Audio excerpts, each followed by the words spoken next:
ஆமென். கர்த்தருடைய பிரசன்னம் சில நேரத்துல கையளவு மேகத்தை பார்க்கும்போது நமக்கு ஒரு அற்பமா இருக்கும். என்ன? ஆமா, அற்பமான அந்த கையளவு மேகம் தான் பெரும் மழையை கொண்டு வந்ததாம். ஹல்லேலூயா. பல ஆண்டு வறட்சிகளை கர்த்தர் இந்த சின்ன கையளவு மேகத்தை கொண்டு தான் என்ன பண்ணார்? துவங்கினார். ஆமென். ஆமா, நம்முடைய பார்வைக்கு, மற்றவருடைய பார்வைக்கு நம்முடைய ஜெபங்களும் நம்முடைய பிரயாசங்களும் ஒருவேளை அற்பமா தெரியலாம். ஆமென். ஆமா, உங்களுக்கு நீங்கள் கர்த்தருக்காக செய்கிற காரியங்கள் ஒருவேளை அற்பமாக இருக்கலாம். எனக்கு ஒன்றும் பெருசாக நான் கர்த்தருக்காக எழுமணும்னு ஆசை, ஆனால் பெருசாக எதையும் செய்ய முடியல. உங்களால் இயன்றதை நீங்கள் செய்யுங்க. ஹல்லேலூயா. அது ஒரு கையளவு மேகத்தை போல இருந்தாலும் முடிவில் அது ஒரு பெருத்த கனமழையை கொண்டு வரும். நம்புறீங்களா? ஹல்லேலூயா. மனுஷருடைய பார்வைக்கு தான் அது அற்பமான கையளவு மேகம், ஆனால் அது பல ஆண்டுகளுடைய வறட்சிக்கு முடிவு என்று தெரியாது. ஹல்லேலூயா. அப்படிதான் மனுஷனுடைய பார்வைக்கு நாமும் நம்முடைய குடும்பமும் நம்முடைய ஜெபங்களும் நம்முடைய ஜீவியங்களும் சில நேரத்தில் அற்பமாக தெரிந்தாலும் கர்த்தர் அதை கொண்டு பயங்கரமானவைகளை செய்ய அவர் திட்டம் பண்ணி இருக்கிறார். ஹல்லேலூயா. அதனால சோர்ந்து போகாம இந்த கையளவு மேகம் எழும்பட்டுமே அப்படின்னு சொல்லும்போதே உங்க ஜெபங்கள் மேல போக போக போக அங்கிருந்து ஒரு பெருமழை இறங்கி வரும். எத்தனை பேர் நம்புறீங்க? யாக்கோபு ஒரு ஏணியை பார்த்தார். அந்த ஏணியில தேவதூதர்கள் ஏறுகிறதும் இறங்குகிறதுமா இருக்கிறார்கள் என்று அந்த இடத்துல பெத்தேல்னு பெயர் வைக்கிறார். ஏல் பெத்தேல்னு. அதையே நீங்க புதிய ஏற்பாட்டுக்கு வந்தீங்கன்னா கர்த்தர் சொல்லுகிறார், மனுஷகுமாரனின் மேல ஏறுகிறதையும் இறங்குகிறதையும் காண்பீர்கள். அல்லேலூயா. இயேசு கிறிஸ்துவின் மூலமாய் நீங்கள் பரலோகத்துக்கு ஏற்றுகிற ஜெபம். அல்லேலூயா.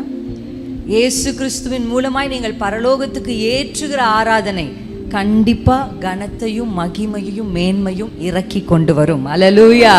ஆமென். யோசிச்சு பாருங்க, இப்ப இயேசுவின் மூலமாக, மனுஷகுமாரனின் மூலமாக நீங்க அந்த படிகள்ல நன்மையானதையும் அந்த படிகள்ல ஜெபங்களையும் அந்த படிகள்ல ஆராதனைகளும் நீங்கள் ஏற்றி விடும் பொழுது நிச்சயமா ஏறுனா இறங்கும். எத்தனை பேர் நம்புறீங்க? ஹல்லேலூயா. ஆமா, ஆங்கிலத்துல ஒரு பாடல் இருக்கு, when praises goes up glory comes down. ஆமென். துதி போக போக மகிமை இறங்கி வருமா? எத்தனை பேர் இன்றைக்கு வாஞ்சிக்கிறீங்க, கர்த்தருடைய மகிமையை நான் காண விரும்புகிறேன், என் வாழ்க்கையில ஆண்டவருடைய பிரசனத்தை, இன்னைக்கு ஒரு கனமழையை நம்ம பார்த்தே ஆகணும். ஆமென். வறட்சிகளின் நாட்களுக்கு இன்றைக்கு ஒரு முடிவு வரட்டும் இயேசுவின் நாமத்துல. ஹல்லேலூயா. கர்த்தர் என் வாழ்க்கையில பெரிய காரியங்களை செய்யணும் அப்படின்ற ஒரு எதிர்பார்ப்பு உங்களுக்கு இருக்கும் என்றால் கர்த்தர் நிச்சயமா உங்க வாழ்க்கையில இன்றைக்கு பெரிய காரியத்தை செய்கிறதற்கான வாசலை உங்களுக்கு திறப்பாராக. ஆமென். உங்களுக்காக இந்த ஆராதனைக்கு என்று விசேஷமாய் நான் கர்த்தரிடத்தில் விசாரித்த பொழுது கர்த்தர் என்னுடைய இருதயத்தை திருப்பின ஒரு வேத புத்தகம், யாத்திராகமம் 33ஆம் அதிகாரம். ஆமென். இந்த புத்தகத்தில் நம்ம வாசிக்க போகிற பகுதியை உங்கள் மத்தியில் 2 நாள் இருந்து கர்த்தருடைய ஊழியத்தை நிறைவேற்றுகிறதுக்கு கர்த்தர் கிருபை கொடுத்தார். நேற்று தினத்தில் தேவநாமம் மகிமைப்பட்டது. பாஸ்டர் அம்மாவுக்காக, பாஸ்டருக்காக, கர்த்தர் கொடுத்துருக்கிற 2 பிள்ளைகளுக்காக, நல்ல 2 மருமக்களுக்காக, ஆமென், பேரனுக்காக நான் கர்த்தருக்கு நன்றி சொல்கிறேன். எத்தனை பேர் நன்றி சொல்கிறீங்க? ஆமென். திருச்சபைக்காக எப்போது நன்றி சொல்கிறதும் ஊழியர்களுக்காக ஜெபிக்கிறதும் உங்கள் மேல் விழுந்த கடமை. ஆமென். ஆமாம். ஸோ ஆண்டவருக்கு நான் நன்றி சொல்லுகிறேன். என் கணவர் முன்னாடி வந்திருக்கிறாருன்னு பாஸ்டர் சொன்னாங்க. இப்போ தான் நாங்கள் முதல் முறையாக நான் பிள்ளை எல்லாம் வருவதற்கு கர்த்தர் உதவி செய்தார். நல்ல சாட்சியை இந்த திருச்சபையை குறித்து என் கணவர் எனக்கு கொடுத்துருக்கிறார். ஆமென். அப்படியே நான் வந்து பார்க்கும் பொழுதும் அதிகமாக நேசிக்கிற ஒரு நல்ல திருச்சபையை பார்க்க கர்த்தர் எனக்கு உதவி செய்தார். ஆமென். உங்களை ஆண்டவர் அதிகமாக நேசிக்கிறார். எத்தனை பேர் நம்புறீங்க? என்னை ஆண்டவர் நேசிக்கிறார், என்னை நேசிக்கிறார். ஹல்லேலூயா. இந்த திருச்சபையும் கர்த்தர் நேசிக்கிறார். திருச்சபைக்காக நான் கர்த்தருக்கு நன்றி செலுத்துகிறேன். ஊழியர்களுக்காக கர்த்தருக்கு நன்றி செலுத்துகிறேன். 33ஆம் அதிகாரத்துக்கு நேராக உங்களுடைய கவனத்தை நீங்கள் யாத்திராகமம் புத்தகத்தில் திருப்பினீங்கன்னா 32ஆம் அதிகாரத்தினுடைய ஒரு கதை சுருக்கம் அப்படின்னு என்ன நம்ம வாசிக்கலாம்னா, மோசே வந்து 40 நாள் உபவாசிக்கிறதுக்காக மலையின் மேலே என்ன பண்ணுறாரு? ஏறி போகிறார். அவர் ஏறி போய் அவர் கீழே இறங்கி வருவதற்குள்ளே என்ன ஆயிடுச்சு? இந்த இடத்துல பெரிய பிரச்சனை. நான் பெண்கள் கூட்டத்தில் சொல்லும் போது சொன்னேன், தாமதங்கள் தவறான முடிவுகளை பல வேளையில் நம்மளை என்ன பண்ணோம்? எடுக்க வைக்கும். ஒரு சில நேரத்தில் கால தாமதம் ஆகுதுனாலும் அது கர்த்தருடைய நேரம் என்று ஆப்ஷன் பிக்கு போகாமல் நம்ம வெயிட் பண்ணுறது ரொம்ப நல்லது. ஆனால் இந்த இடத்துல நம்ம பார்க்குறோம், ஆரோன் இந்த ஜனங்களை என்ன பண்ணிட்டாரு? ஒரு கன்றுக்குட்டியின் பக்கம் திசை திருப்பிட்டார். அவர்களை நடத்த வேண்டிய அவரே அந்த தவறை செய்ததுனால கர்த்தருடைய கோபம் பயங்கரமாக இவர்கள் மேலே என்ன பண்ணுது? பற்றி எரியுது. இந்த கோபத்தில் கர்த்தர் சொன்ன வார்த்தை தான் யாத்திராகமம் 33:1 நம்ம வாசிக்கிறோம். அவர் இப்போ ஆண்டவர் வந்து கொஞ்சம் அப்செட்டாக இருக்கிறாரு. அவங்க செஞ்ச விஷயம் ஆண்டருக்கு பிடிக்கல. இப்போ ஆண்டவர் பேசுகிறார். அதை தான் கர்த்தர் மோசேயை நோக்கி அப்படின்னு முதல் வசனம் துவங்குது. யாராவது ஒருத்தர் எனக்காக வாசிக்கலாமா? கர்த்தர் மோசேயை நோக்கி நீயும் எகிப்து தேசத்திலிருந்து நீ அழைத்து கொண்டு வந்த ஜனங்களும் இவ்விடத்தை விட்டு புறப்பட்டு உன் சந்ததிக்கு கொடுப்பேன் என்று நான் ஆபிரகாமுக்கும் ஈசாக்குக்கும் யாக்கோபுக்கும் ஆணையிட்டு கொடுத்த பாலும் தேனும் ஓடுகிற தேசத்துக்கு போங்கள். ஹல்லேலூயா. இப்ப ஆண்டவர் எப்படி நமக்கு தெரியும்ல, எத்தனை பேர் அதை ஃபீல் பண்ணிருக்கிறீங்க உங்க வாழ்க்கையில எனக்கு தெரியல. ஆண்டவர் உங்க மேல கொஞ்சம் கோச்சிக்கிட்டாலோ அதை உணர்ந்திருக்கிறீங்களா எப்பயாவது? பரிசுத்த ஆவியானவர் துக்கப்படுத்தாதிருங்கள்னு ஒரு வசனம் இருக்கா? நீங்கள் முத்திரையாய் பெற்ற பரிசுத்த எபேசியர்ல இருக்கு, பரிசுத்த ஆவியானவர் துக்கப்படுத்தாதிருங்கள். அப்பனா ஆண்டவருக்கு துக்கம் வரும், ஆமா தானே? அவரை வேதனைப்படுத்த நம்மளால ஆவியானவரை என்ன பண்ண முடியும்? துக்கப்படுத்த முடியும். அப்படி துக்கப்பட்டு ஆண்டவருடைய அந்த ஃபீலிங்ஸ் யாராவது புரிஞ்சிருக்கீங்களா? இல்லை, என்கிட்ட நான் செஞ்ச காரியம் ஆண்டவருக்கு துக்கமா இருக்கு, என் மேல ஆண்டவர் கொஞ்சம் எப்படி இருக்காரு, கொஞ்சம் இப்படிதான் இந்த இடத்துல எப்படி இருக்காருன்னா, எப்படி சொல்றாரு? நம்ம சொல்லுவோம்ல, சாப்பாடு எடுத்துட்டு வந்து செஞ்சிருவோம், நம்ம செய்யறதே செஞ்சிருவோம், ஆனா உள்ள என்ன இருக்கும்? கோபம் இருக்கும். சமைச்சு வச்சிருவோம், ஆனா உள்ள என்ன இருக்கும்? கோபம் இருக்கும். கணவன்மார்கள் யோசிச்சு பார்த்தீங்கன்னா, உள்ள கொஞ்சம் நம்ம செஞ்சது பிடிக்கலனா கூட வேலைக்கு போயிட்டு வந்து சம்பளத்தை எடுத்துட்டு வந்து டேபிள் மேலே வச்சு போயிடுவாங்க. வச்சுட்டு எடுத்துக்க சொல்லுங்க அம்மாவை, அப்படி சொல்லுவாங்க தானே? அப்படிலாம் வீடுகள் இருக்கா? இன்னைக்கு சாயந்தரம் குடும்ப கொடுகை மிஸ் பண்ணாதீங்க. ஆமேன். ஆமாம், நிறைய ஆலோசனைகள், வசனத்தோடு கூட சில ஆலோசனைகளையும் உங்களுக்கு கொடுக்க தேவன் எங்களை ஆயத்தப்படுத்தி கொண்டு வந்திருக்கிறார். அதனால குடும்பமாக நீங்கள் சாயந்தரம் வர நான் உங்களை உற்சாகப்படுத்துகிறேன். வாலிப பிள்ளைகளும் வாங்க, ஃபேமிலியாக வாங்க, ரொம்ப ஆசீர்வாதமாக இருக்கும். ஆமேன்.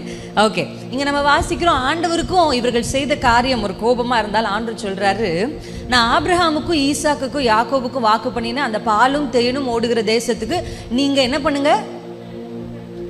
இதுவரைக்கும் வாங்க போலான்னு சொன்னவர் இப்போ என்ன சொல்றாரு? நீங்க போங்க. வாக்குத்தத்தத்தை கர்த்தர் மாற்றல, என்ன பண்ணல? நல்லா பாருங்க, அந்த இடத்துல நீங்க தப்பு செஞ்சுட்டீங்க, அதனால கானான் உங்களுக்கு கிடையாது, திருப்பி எகிப்துக்கு போ அப்படின்னு கர்த்தர் என்ன பண்ணல? வாக்குத்தத்தத்தை மாற்றவில்லை. ஆனா ஆண்டவர் என்ன சொல்றாரு? நீங்க என்ன பண்ணுங்க, ஃபர்ஸ்ட் போங்க. ப்ராமிஸ் அப்படியே இருக்கு. என்ன இருக்கு? வாக்குத்தத்தம் அப்படியே இருக்கு. 2வது வசனத்தை வாசிங்களேன். நான் ஒரு தூதனை உங்களுக்கு முன்பாக அனுப்பி கானானியனையும் எமோரியனையும் ஏத்தியனையும் பெரிசியனையும் ஏவியனையும் எபூசியனையும் துரத்தி விடுவேன். ஹல்லேலூயா. ஃபர்ஸ்ட் வசனம் வாக்குத்தத்தத்தை ஆண்டவர் மாற்றாம ப்ராமிஸ் அப்படியே வைக்கிறார். ஹல்லேலூயா.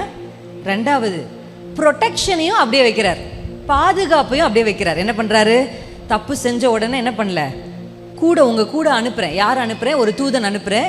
அந்த தூதன் வந்து இப்படிப்பட்ட உங்க சத்துருக்களுக்கு முன்பாக உங்களை பாதுகாத்து அவர்களை என்ன பண்ணுவான்?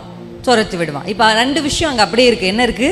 அவர்கள் தவறு செய்தும் வாக்குத்தத்தம் அப்படியே இருக்கு, பாதுகாப்பும் அப்படியே இருக்கு. ஆனா 3வது, ஆண்டவர் நான் எதை உங்களுக்கு தரமாட்டேன்னு சொல்றாரு அப்படின்றத 3ஆம் வசனத்தை வாசிக்கலாம். ஆனாலும் வழியிலே நான் உங்களை நிர்மூலம் பண்ணாதபடிக்கு நான் உங்கள் நடுவே செல்ல மாட்டேன், நீங்கள் வணங்கா கழுத்துள்ள ஜனங்கள் என்றார். ஹல்லேலூயா. ஆண்டவர் இப்ப என்ன சொல்லிட்டாரு? இந்த 3வது வசனத்துக்கு வரும்பொழுது ப்ராமிஸ் அப்படியே வச்சுட்டாரு, ப்ரொடெக்ஷன் அப்படியே வச்சுட்டாரு, ஆனா பிரசன்ஸ் வராதுன்னு சொல்லிட்டாரு. ஹல்லேலூயா. என்னங்க? நான் வரமாட்டேன், வாக்குத்தத்தமா வச்சுக்கோ, தேவதூதனா தரேன், ஆசீர்வாதமா தரேன், ஆனா நான் வரமாட்டேன் அப்படின்னு ஆண்டவர் சொல்லிட்டார். ஹல்லேலூயா. இந்த வசனத்தை நம்ம வாசிக்கும் பொழுது அடுத்த வசனத்தினுடைய முதல் இதை நீங்க வாசிச்சீங்கன்னா, துக்கமான வார்த்தைகளை ஜனங்கள் கேட்டபோது, இந்த வார்த்தையை கேட்ட உடனே ஜனங்களுக்கு பயங்கர துக்கம் வந்துருச்சு. அவங்க கிட்ட சரி ஆண்டவர் வந்தா என்ன, வரலனா என்ன, அவர் தான் நமக்கு பாலும் தேனும் ஓடுகிற தேசத்தை தரேன்னு சொல்லிட்டாரு, கிளம்புங்க வாங்க போவோம்.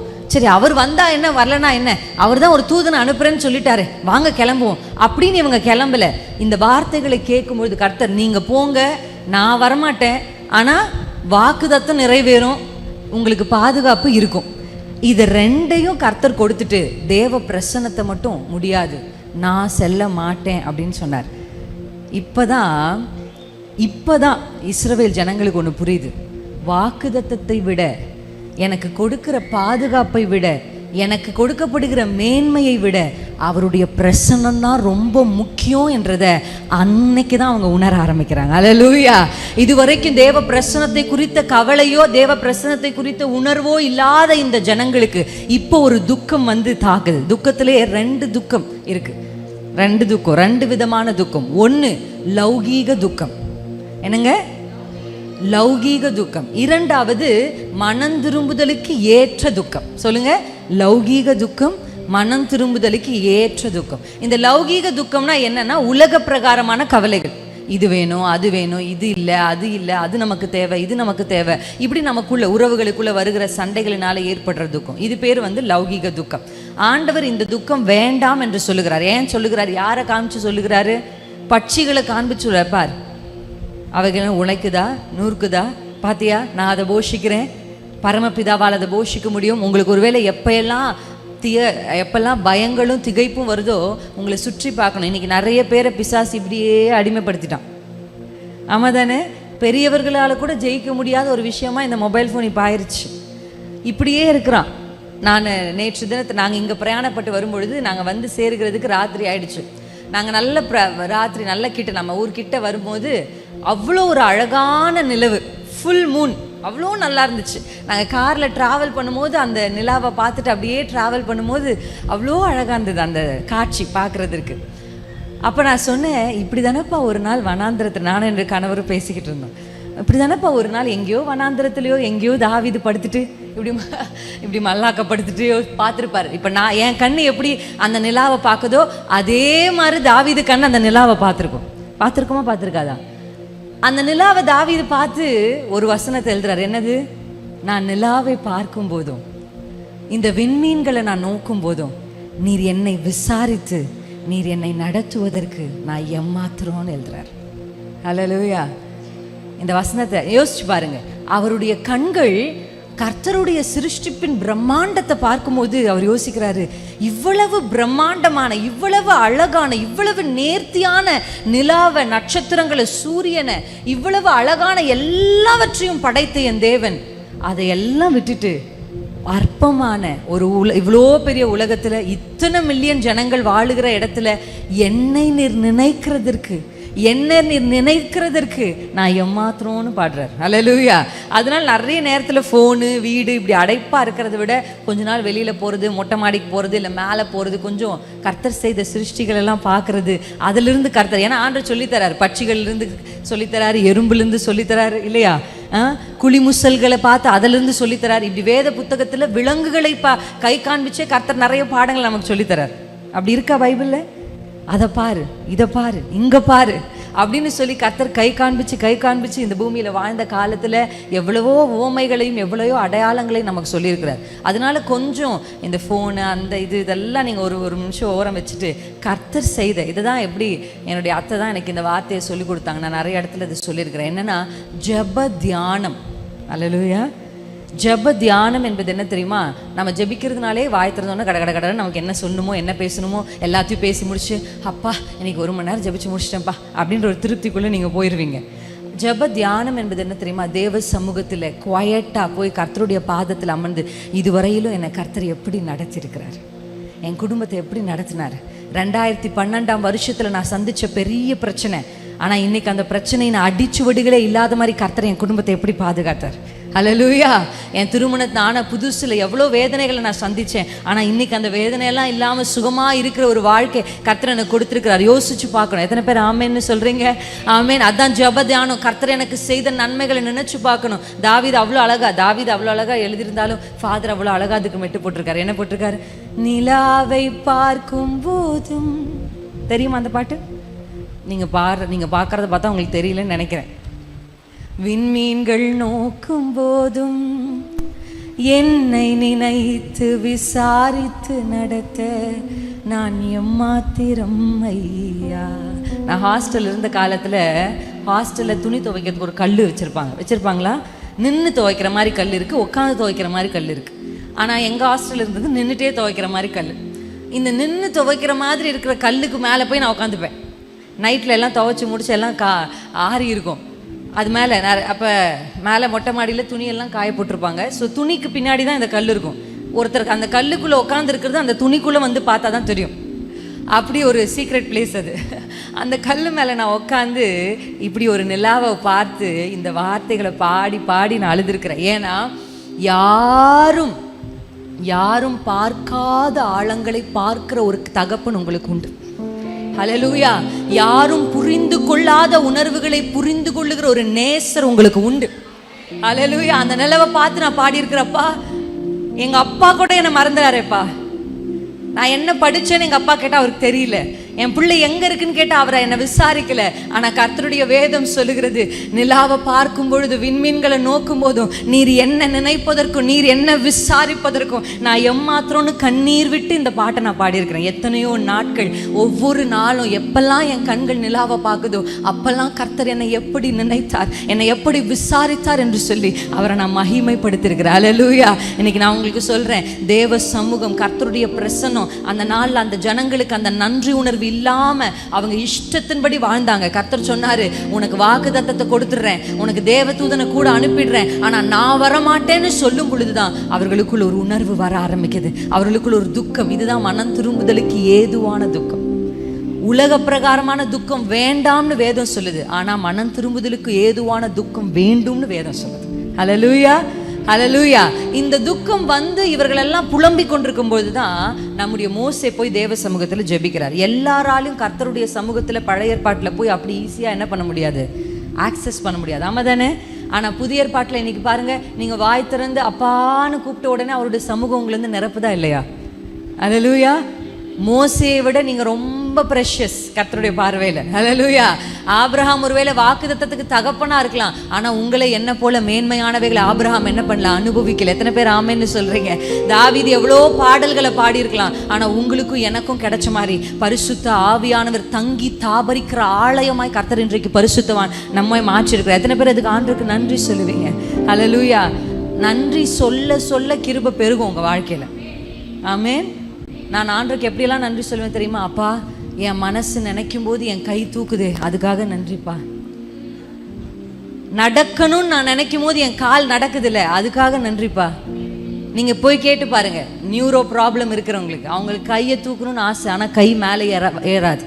ஆமாவா இல்லையா? Yes or no? உண்மையா சொல்லுங்க.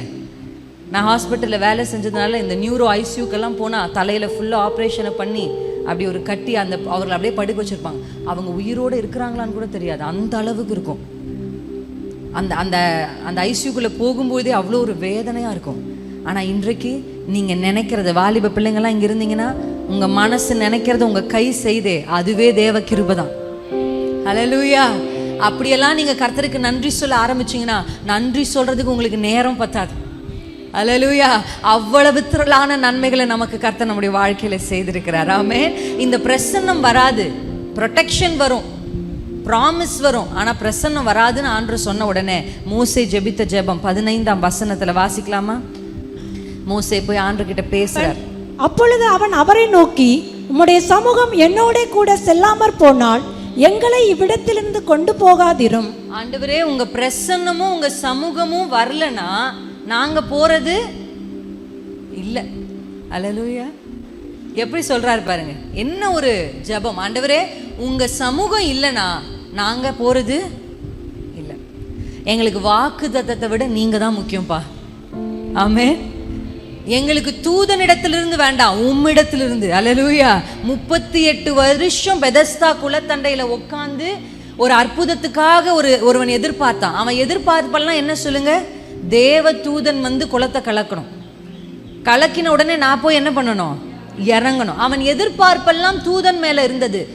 ஆனா 38 வருஷம் இவன் காத்து கொண்டிருக்கிறானேன்னு இந்த காத்திருப்பை பார்த்து தேவ தூதன் அல்ல, தேவனே வந்து அற்புதத்தை செய்தார். அல்லேலூயா. ஆமென். நீங்க எப்படி கேட்கணும் தெரியுமா? ஆண்டவரே, நீங்களே தான் எனக்கு செய்யணும்.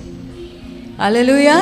நீங்க தான் செய்யணும், நீங்க வந்து செய்யணும். மோசே சொல்றபடி உங்க பிரசன்னம் செய்யணும், நீங்க செய்யணும். ஆபிரகாம் சொல்றாரு, அப்பா எனக்கு எதுவுமே வேண்டாம், ஏன்னா ஒரு நாள் நீ வந்து சொல்லுவேன், நீ தான் என்னை பெரியவனாக்கினேன், உன்னுடையது ஒண்ணுமே எனக்கு வேண்டாம், என்னை கர்த்தர் ஆசீர்வதிக்கட்டும்.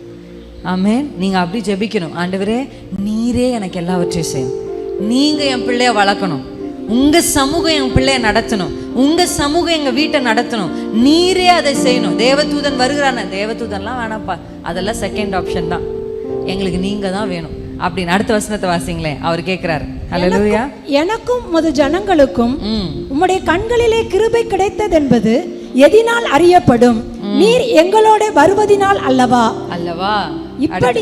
இப்படியே பூமியின் மேலுள்ள ஜனங்கள் எல்லாரிலும் நானும் உம்முடைய ஜனங்களும் விசேஷித்தவர்கள் என்று விளங்கும் என்றான். ஓகே, ஹல்லேலூயா. எல்லா ஜனங்களிலும் இவர்கள் விசேஷித்தவர்களாய், நாம் விசேஷித்தவர்களாய் இருக்கிறதுக்கான காரணம் என்ன தெரியுமா? அவருடைய பிரசன்னம் மட்டும்தான். ஹல்லேலூயா. அப்படி இல்லைன்னா நம்ம அந்த கழுதை மாதிரி தான். அவர் நம்ம மேலே இருக்கிறதுன்னு, அவரை நம்ம சுமக்கிறதுனால தான் அந்த கழுதைக்கு என்ன கிடைச்சிச்சு?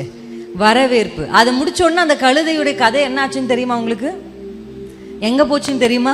அதுக்கப்புறம் அந்த கழுதை, ஓ ரொம்ப நல்லா இருக்கே அப்படின்னு அந்த தெரு வழியாக வந்தால் கூட, ஹே போ அப்படின்னு துரத்திருப்பாங்களா? துரத்திருக்க மாட்டாங்களா? ஆனால் அந்த கழுதை இயேசுவை சுமக்கும்போது அந்த கழுதைக்கு கிடைச்ச ஒரு மேன்மை, அந்த கழுதைக்கு கிடைச்ச வரவேற்பெல்லாம் பாருங்களேன். ஹல்லேலூயா, ஆமென். கர்த்தருடைய பிரசன்னம் இல்லாவிட்டால் அவங்க சொல்கிறாங்க, அப்பா நீங்கள் இல்லைன்னா நாங்கள் ஒன்றுமே இல்லைப்பா, நீங்கள் எங்கள் கூட வந்தது தான் எங்கள் ஸ்பெஷாலிட்டி. எத்தனை பேர் ஆமேன்னு சொல்லுவீங்க? கர்த்தர் நம்ம கூட இருக்கிறது தான் நம்முடைய ஸ்பெஷாலிட்டியே. ஹல்லேலூயா. நீங்கள் ஒரு மனுஷனை வேதத்தில் வாசிச்சிருக்கிறீங்களா? 1 சாமுவேல் புத்தகத்தில் ஓபேத் ஏதோம்னு ஒரு மனுஷன் இருக்கிறார். ஹல்லேலூயா. ஓபேத் ஏதோம் கர்த்தருடைய பிரசன்னம் என்று சொல்லப்படுகிற கர்த்தருடைய உடன்படிக்கை பெட்டியை தன்னுடைய வீட்டில் ஏற்றுக்கொண்டார். ஹல்லேலூயா. வசனம் சொல்லுது, அவர் கதவை திறந்தார். கதவை திறந்து எல்லாரும் இந்த உடன்படிக்கை பெட்டியை பார்த்தா என்ன பண்ணுறாங்க? பயப்படுறாங்க. ஏன்னா அதை தொட்டவன் செத்து போயிட்டான். இப்போ தாவீதுக்கே என்ன வந்துருச்சு? பயம் வந்துருச்சு. தாவீதுக்கும் பயம், எல்லாருக்கும் பயம். ஆனால் இவருக்கு எப்படி அந்த பயம் இல்லைன்னு எனக்கு தெரியல. What made this man? அப்போ என்ன பண்ணிட்டார் இவர்? ஓபேத் ஏதோம் தன் வீட்டினுடைய கதவை திறந்து, எனக்கு ஒன்றும் பயம் இல்லைப்பா, கர்த்தருடைய உடன்படிக்கை பெட்டி வரட்டும் அப்படின்னு சொல்லி வந்து தன்னுடைய வீட்டில் வெல்கம் பண்ணி அதை வச்சிருக்கிறார். என்ன நடந்துச்சு? எப்பொழுது கர்த்தருடைய பெட்டி அவருடைய வீட்டுக்குள் வந்ததோ, கர்த்தருடைய பிரசன்னம் ஓபேத் ஏதோமின் வீட்டுக்குள் வந்ததோ, கர்த்தருடைய வேதம் சொல்லுகிறது, கர்த்தர் ஓபேத் ஏதோமையும் முதல்ல, இரண்டாவது அவன் குடும்பத்தை, அவன் வீட்டாரையும், மூன்றாவது அவனுக்கு உண்டான எல்லாவற்றையும். ஹல்லேலூயா. சொல்லுங்களேன், கர்த்தர் என்னையும், நல்லா சொல்லுங்களேன், கர்த்தர் என்னையும் என் வீட்டாரையும் எனக்கு உண்டான எல்லாவற்றையும் அவர் ஆசீர்வதிப்பார். எப்ப ஆசீர்வதிப்பார்? கர்த்தருடைய பிரசன்னத்திற்கு என் கதவுகளை நான் திறந்து கொடுக்கும். திறந்து கொடுத்த உடனே இந்த ஆசீர்வாதம் அவருடைய வீட்டுக்குள்ள வருது. இப்போ என்ன தெரியுமா பியூட்டி? நம்ம ஆசீர்வதிக்கப்படுறது ஒரு பியூட்டி தான். ஆனால் நம்ம ஆசீர்வதிக்கப்பட்டோன்னு எல்லாரும் பேசணும், அதுதான் அதை விட பியூட்டி. யார் பேசணும்? நம்மளை பகைச்சவங்க பேசணும், நம்மளை தள்ளுனவங்க பேசணும், நம்மளை ஒதுக்குனவங்க பேசணும். எப்போ விழுவாளோ எப்போ சாவாலோன்னு எதிர்பார்த்து ஒரு கூட்டம் காத்திருக்கு பாருங்க, அவர்களுக்கு முன்னாடி. அதனால தான் கர்த்தருடைய வேதம் சொல்லுகிறது 23ஆம் சங்கீதத்தில், என் சத்துருக்களுக்கு முன்பாக நீர் எனக்கு ஒரு பந்தி ஏறு. எனக்கு ஒரு பந்தின்றது எனக்கு ஒரு பெரிய விஷயம் இல்லைப்பா, ஆனால் நீங்கள் அதை என் சத்துருக்கு முன்னாடி ஏறு. ஹல்லேலூயா. எத்தனை பேருக்கு ஆசை? நீங்கள் எனக்கு ஒரு பந்தியை போடுங்க, என்னை பிளஸ் பண்ணுங்க. இப்போ பாருங்க, யாரெல்லாம் இந்த உடன்படிக்கை பெட்டியை தள்ளினார்களோ, பயந்தார்களோ, இப்போ தாவீது கேள்விப்படுறாரு. என்ன கேள்விப்படுறாரு தெரியுமா? என்ன கேள்விப்பட்டாரு? கர்த்தர் ஓபேத் ஏதோமின் வீட்டை. இதை கேள்விப்பட்ட உடனே இப்போ தாவீது கிட்ட அரண்மனை இருக்கு, ராஜ கிரீடம் இருக்கு. தாவீது நினைச்சா அந்த ஊர்ல எல்லா நலத்தையும் புலத்தையும் பணத்தையும் வாங்கலாம். நகை இருக்கு, நட்டு இருக்கு, எல்லாமே இருக்கு. டேவிட் கிட்ட என்ன இல்லை? ராஜா கிட்ட என்ன இல்லை? எல்லாமே இருக்கு. ஆனா தாவீது ஓபேத் ஏதோம் வீட்டை பார்த்துன்னு இருக்காரு. உங்களுக்கு நான் சொல்லட்டுமா? தேவ பிரசன்னம் உங்க வீட்டில் இருந்தா எல்லாம் இருக்கிறவர்கள் உங்க வீட்டை பார்த்து ஆசைப்படுவாங்க. ஹல்லேலூயா. அவர்களுக்கு எது இருந்தாலும் எதுவுமே இல்லாதது போல இருக்கும். அதுதான் தேவன் கொடுக்கிற ஆசீர்வாதம். கர்த்தருடைய பிரசன்னம் என்ன கொண்டு வரும் தெரியுமா? இந்த உலகத்தில் உள்ள ஒவ்வொருவரும் இந்த குடும்பத்தை பார்த்து இப்படி இருக்கணும், இப்படி நான் வாழணும். அவங்க கிட்ட பணம் இருக்கலாம், ஹல்லேலூயா, அவங்க கிட்ட பதவி இருக்கலாம், அவங்க கிட்ட படிப்பு இருக்கலாம், அவங்க கிட்ட எல்லாமே இருக்கலாம். ஆனா உங்க வீட்டை பார்க்கும்போது அவங்களுக்கு ஒரு ஆசை வரும், இந்த வீட்டை போல நம்ம வீடு இருக்கணுமே. அந்த ஓபேத் ஏதோமை வீட்டை பார்த்து ராஜாவுக்கு ஆசை வந்தது, எல்லாம் இருக்கிற ஒரு மனுஷனுக்கு ஆசை வந்தது. அதுதான் கர்த்தருடைய ஆசீர்வாதம். தேவனுடைய பிரசன்னத்தை வாஞ்சிக்கிற, கர்த்தருடைய பிரசன்னத்தை எதிர்பார்க்கிற ஒரு மனுஷன், ஒரு மனுஷனுடைய குடும்பத்தின் வழியாக கர்த்தர் அநேகருக்கு முன்பாக உங்களை எப்படி நானும் என் பிள்ளைகளும் அற்புதங்களும் அடையாளங்களுமா இருக்கும். ஹல்லேலூயா. நாங்கள் அப்படி இருக்கணும்ப்பா, நாங்கள் அப்படி இருக்கணும். மோசே சொல்கிறார், ஆண்டவரே உங்கள் பிரசன்னம் இல்லைன்னா நாங்கள் போக மாட்டோம். வேற ஒரு ஸ்பெஷாலிட்டி என்கிட்ட இல்லைப்பா. என் படிப்பு எனக்கு விசேஷம் இல்லை, என் பதவி எனக்கு விசேஷம் இல்லை, நான் சம்பாதிக்கிற பணம் எனக்கு விசேஷமானது இல்லை. நான் ஒரு விசேஷமானவ அப்படின்னாலே என்னதான்? உங்கள் பிரசன்னம் எங்கள் கூட வர்றதுனால தான்ப்பா. மோசேயுடைய ஜெபம் என்ன சொல்லுது தெரியுமா? வாக்குத்தத்தத்தை விட, ஆசீர்வாதத்தை விட, பாதுகாப்பை விட, உயர்வை விட, எல்லாவற்றை விட எனக்கு உங்க மேலதான் ஆசை. அல்லேலூயா, ஆமென். 51ஆம் சங்கீதத்துல 11ஆம் வசனத்துல நீங்க எடுத்து வாசிச்சு பாருங்க. அந்த வசனத்தை ராதோத்த சத்தத்தை உயர்த்தி வாசிக்கலாமா? தாவீதுடைய ஆசையை பாருங்க. உமது சமூகத்தை விட்டு என்னை தள்ளாமலும் உமது பரிசுத்த ஆவியை என்னிடத்திலிருந்து எடுத்துக்கொள்ளாமலும் இரும். ஹல்லேலூயா. ஒரு பெரிய தவறை செஞ்சுட்டு பத்சேபாளோட தவறை செய்து விட்டு அந்த தவறு நாத்தான் வந்து சுட்டி காண்பித்த உடனே அவர் எழுதின சங்கீதம் தான் 51. ஹல்லேலூயா. இந்த 51ஆம் சங்கீதத்தில் அவர் சொல்ற விஷயம், அவர் ராஜாவா தான் இருக்கிறார், அவர்கிட்ட எல்லாமே இருக்கு. கர்த்தர் உடனே அவர் தவறு செய்த உடனே என்ன பண்ணல, அவர் ராஜபாரத்தை அவர் இடத்துல இருந்து வாங்கல. ஆனா தாவீது ஒரு வார்த்தையை சொல்றார், அப்பா உங்க சமூகத்தை விட்டு மட்டும் என்ன தள்ளிடாதீங்க, உங்க பிரசன்னத்தை மட்டும் என்ன பண்ணிடாதீங்க, என்னை விட்டு எடுத்துடாதீங்கப்பா.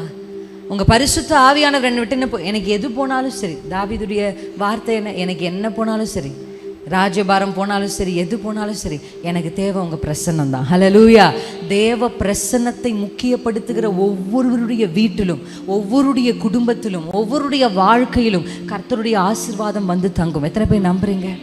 ஹல்லேலூயா, ஆமென். அந்த பிரசன்னத்தை எத்தனை பேர் வாஞ்சிக்கிறீங்க? தேவ பிரசன்னத்துக்கு நீங்க இடம் கொடுத்தா நான் இன்றைக்கு உங்களுக்கு காமிக்க போகிற ஒரு சங்கீதம் 114ஆம் சங்கீதத்துடைய டைட்டில் என்ன அப்படின்னு சொன்னாலே the power of presence of God. கர்த்தருடைய பிரசன்னத்தினுடைய வல்லமை, அதுதான் அதோடைய டைட்டில். 111ஆம் சங்கீதத்தை நீங்க திருப்பி வாசிச்சு பார்த்தீங்கன்னா 3ஆம் வசனத்தை வாசிங்க யாராவது ஒருத்தர். அவருடைய செயல் மகிமையும் 114 வாசிக்கிறீங்களா? 14ஆ?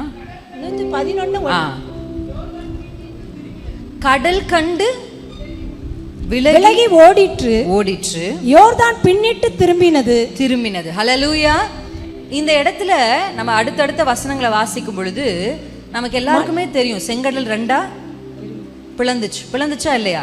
அப்படிதான் நம்ம சொல்லுவோம். நம்ம சொல்லும் போதே இப்படிதான் சொல்லுவோம், செங்கடல் 2ஆ பிளந்துச்சு அப்படின்னு. ஆனா இங்க வந்து ஒரு பாடலை போல இந்த சங்கீதக்காரர்கள் பாடியிருக்கிறாங்க. எப்படி பாடியிருக்கிறாங்க? கடல் கண்டு, ஒரு கடல் இருக்கு, நீங்க அப்படியே மனசுல அதை இமேஜின் பண்ணி பாருங்க. கடல் எதையோ ஒன்று பார்த்துச்சு, அதை பார்த்த உடனே அது விலகி என்ன பண்ணுது, ஓடுது. அடுத்து என்ன சிஸ்டர் வாசிங்க? யோர்தான் பின்னிட்டு திரும்பினது. இப்ப யோர்தானும் எதையோ ஒன்று பார்க்குது, உடனே அது யோர்தானும் பின்னிட்டு என்ன பண்ணிடுச்சு, திரும்பிச்சு. அடுத்து என்ன? மலைகள் ஆட்டுக்கடாக்களை போலவும் குன்றுகள் ஆட்டுக்குட்டிகளை போலவும் துள்ளினது. ஓகே. கடலே நீ விலகி ஓடுகிறதற்கும். இப்ப பாருங்க, கடலை பார்த்து பேசுறாங்க. நான் எப்பவுமே சொல்லுவேன், யோர்தானே நீ பிரச்சனையை பார்த்து பேசுங்க. அல்லேலூயா. எப்பவுமே பிரச்சனையை கொண்டு போய் கர்த்தரிடத்துல பேசுறது, உங்க பிரச்சனையை பார்த்து பேசணும். என்ன அவங்க எப்படி பேசுறாங்க? கடலே நீ விலகி ஓடுறதுக்கு அழகா இருக்கு. எப்பவுமே கடல் கிட்ட கேள்வி கேட்கறாங்க. இப்ப என்ன கேட்கறாங்க? கடலே நீ விலகி ஓடுகிறதற்கும், அடுத்து யோர்தானே நீ பின்னிட்டு திரும்புகிறதற்கும், மலைகளே நீங்கள் ஆட்டுக்கடாக்களை போலவும் குன்றுகளே நீங்கள் ஆட்டுக்குட்டிகளை போலவும் துள்ளுகிறதற்கும் உங்களுக்கு என்ன வந்தது? அந்த வார்த்தை இருக்கு பாருங்க, அந்த வார்த்தையை அண்டர்லைன் பண்ணிக்கோங்க. உங்களுக்கு என்ன வந்துச்சு? உங்களுக்கு என்ன பிரச்சனை? எதை பார்த்து இப்படி ஓடுறீங்க? எதை பார்த்து இப்படி துள்ளுறீங்க? என்னதான் உங்களுக்கு நடந்தது அப்படின்னு அவங்க கேள்வி கேட்குறாங்க. அப்பதான் கடல் அதற்குரிய பதில வந்து அடுத்த வசனத்தை வாசிக்கிறோம். அடுத்த வசனத்தை வாசிங்க. பூமியே நீ ஆண்டவருக்கு முன்பாகவும் யாக்கோபுடைய தேவனுக்கு முன்பாகவும் அதிரு. ஹல்லேலூயா. இது என்ன உனக்கு என்ன வந்ததுன்னு கேட்குறாங்கல்ல. நான் எப்படி அதை யோசிக்கிறேன் தெரியுமா? எப்படி நான் அதை சொல்றேன்னா, யார்